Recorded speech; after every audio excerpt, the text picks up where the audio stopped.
All right, 8th grade, lesson 2 of our chapter on energy. Today we're looking at forms of energy. So first let's read about Lauren's blog. She writes, "The first hurricane that I ever saw was a big one. The storm had weakened by the time it arrived in Massachusetts, but the wind was still so powerful it easily flung around our lawn chairs. The trees bent and swayed in the wind. When it was over, branches were scattered across our lawn. The wind even ripped up a tree, blocking our road. The storm did a lot of damage, but we were lucky to be safe inside while watching this awesome force of nature." So what's some evidence that the storm Lauren described had energy? Well, she stated that the lawn chairs moved around, tree branches swayed, and one tree even fell over. So, how can you find an object's mechanical energy, and what are other forms of energy? Well, mechanical energy is a form of energy associated with the motion, position, or shape of an object.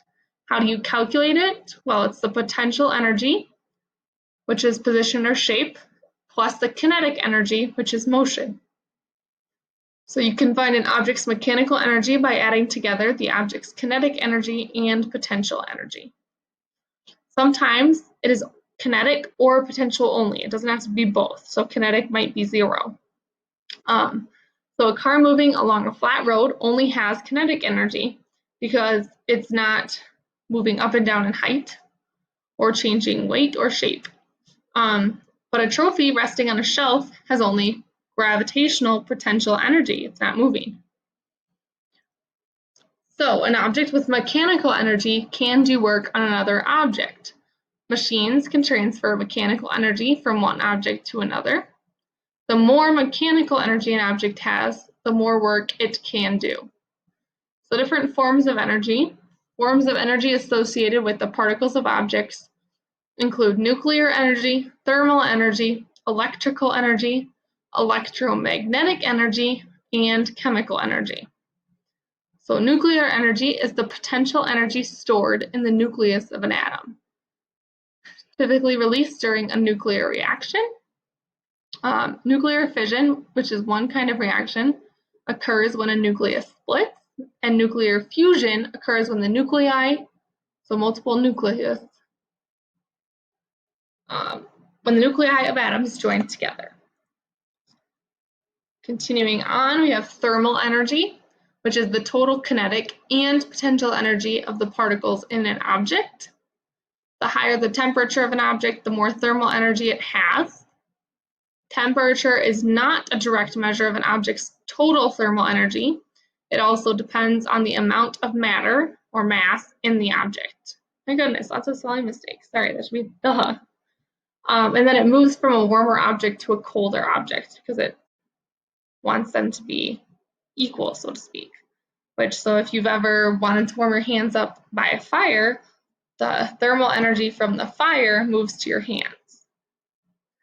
Then we have electrical energy, which is the energy of electric charges. So when you receive a shock from a metal doorknob or other metal object, you experience electrical energy. Other forms include lightning, batteries, and electrical lines.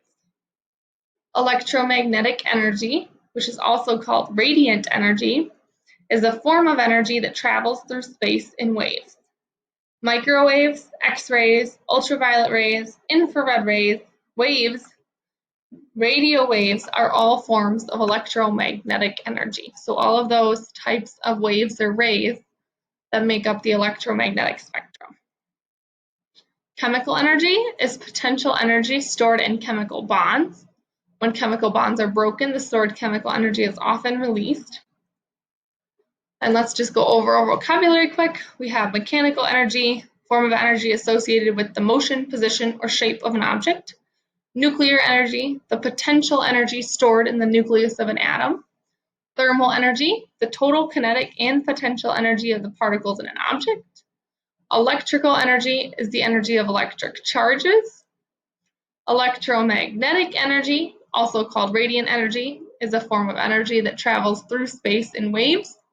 Chemical energy is potential energy stored in chemical bonds. So your assignment is to work on the Edmodal questions for lesson 2. If you have any questions, let me know.